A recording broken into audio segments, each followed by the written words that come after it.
Hey there, and welcome. Today, we're going to be chemical chefs. Seriously, we're going to learn the secret language that chemists use to write the recipes for, well, pretty much everything in the universe. From a simple glass of water to the iron that holds up a skyscraper. So, let's get into it. Have you ever stopped to wonder about that? Like, why is water H2O and not H3O? And why is salt just one sodium and one chlorine? It seems kind of random, but I promise you it's not.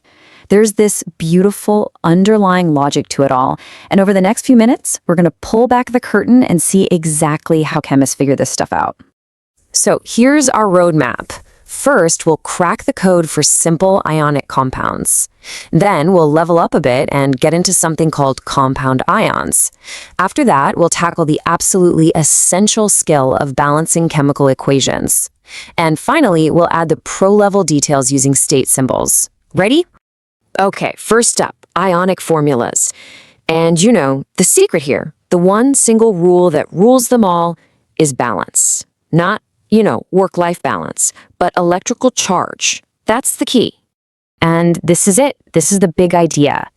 Every single ionic compound is electrically neutral. It has no overall charge. So the positive charges coming from the metal ions have to perfectly, and I mean perfectly, cancel out the negative charges from the non-metal ions. That's the whole game right there. So, you might be asking, how do we even know what the charges are? Well, we use the ultimate chemistry cheat sheet, the periodic table.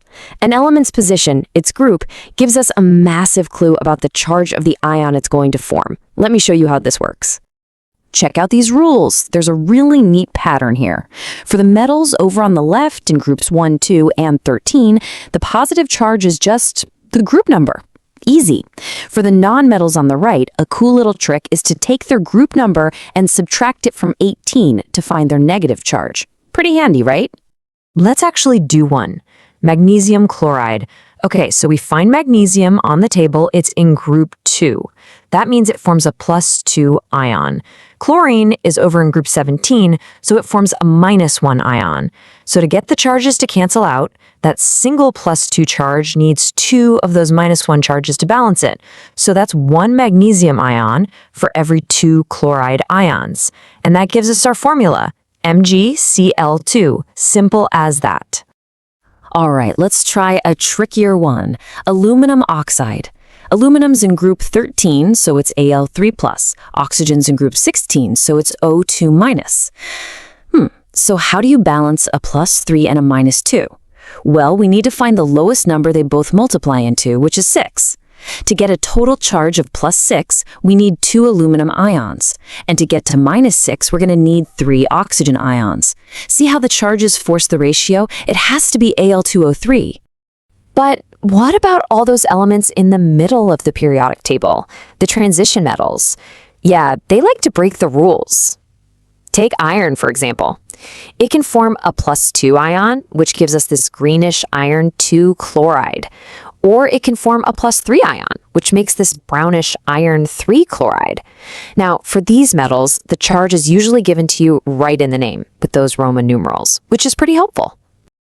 These are the key points related to this topic. Focus on them carefully as they are considered essential for your exams.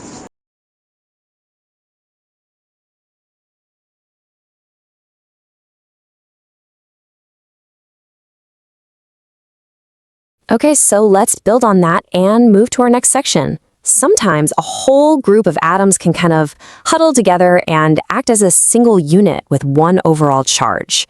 We call these cool little groups compound ions. And here are some of the most common ones. You're definitely going to want to get familiar with these guys. Think of them like pre-packaged building blocks. For instance, look at the sulfate ion, SO4 2-.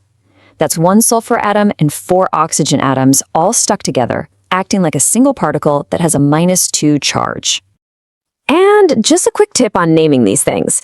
If it's a simple single nonmetal ion, the name usually ends in "ide", like in sodium chloride or aluminum oxide. But if it's one of those compound ions that contains oxygen, the name almost always ends in "ate", like in calcium sulfate or potassium nitrate. It's a simple little rule that really helps decode chemical names.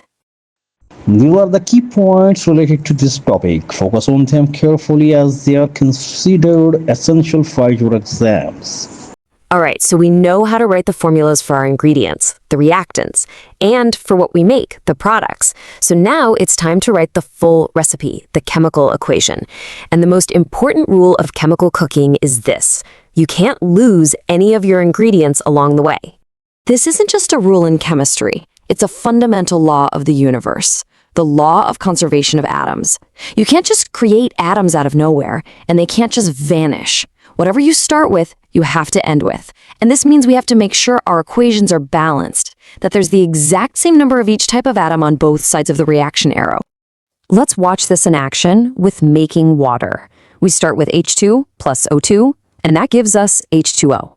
But if you look closely, we start with 2 oxygen atoms on the left, but there's only 1 on the right. So to fix that, we put a big 2 in front of the H2O. But wait, now that's messed up our hydrogens. We have 4 on the right side now. No problem. We just go back to the left and put a 2 in front of the H2. And bam!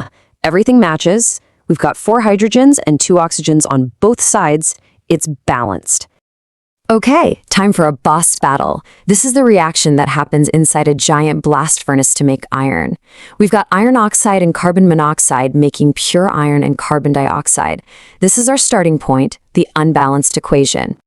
Let's do a quick atom count. This little table shows us the problem pretty clearly. We're short 1 iron atom and 2 oxygen atoms on the product side. The carbons look okay for now, but trust me, that's probably going to change as we start fixing everything else. Okay, first, let's tackle the easy part. To balance the iron, we just need to place a 2 in front of the Fe on the right side. Boom, 1 element down, but we still have to sort out those oxygens. And here's the final move. To fix the oxygens, it turns out we have to adjust the carbon compounds. By placing a 3 in front of the CO on the left and a 3 in front of the CO2 on the right, everything just clicks perfectly into place. Do a quick check. 2 iron, 3 carbon, and 6 oxygen atoms on each side. Perfectly balanced. Here are the core details regarding this topic. Review them intently, for they are deemed crucial for your finals. We're almost done. We have our balanced recipe. But a really good recipe often includes a little extra information. And in chemistry, we can add these little symbols to show the physical state of every substance in the reaction. These are the 4 symbols you'll see. A little S for solid, L for liquid, G for gas, and the really common one, AQ for aqueous, which just means it's dissolved in water. These tiny letters add a ton of useful information. And this is what a fully complete, detailed equation looks like. It actually tells a story. It says we're taking solid zinc carbonate and reacting it with sulfuric acid that's dissolved in water. This reaction produces zinc sulfate, which is also dissolved in water, along with some pure liquid water and bubbles of carbon dioxide gas. See how much more information those little letters give us? It's pretty cool. So let's do a super quick recap. We've learned that ionic formulas are all about balancing those positive and negative charges. We know the periodic table is our guide for figuring out what those charges are. We know that every single equation must be balanced because you can't just lose atoms. And finally, state symbols add that crucial extra layer of detail to our chemical recipes. So we've totally mastered writing the chemical recipe. But here's a final thought to leave you with. How can we take this recipe and use it to predict the exact amount of stuff we can make? How do we calculate the precise mass of iron we can get from, say, a ton of iron ore? Well, that's the next step, and that's where chemistry gets really, really powerful. Important terminology for this topic is shown on the screen, arranged according to various exam boards. These terms demand focused attention during revision as they are highly significant and must never be overlooked. Furthermore, a past paper evaluation is included for each board and paper format.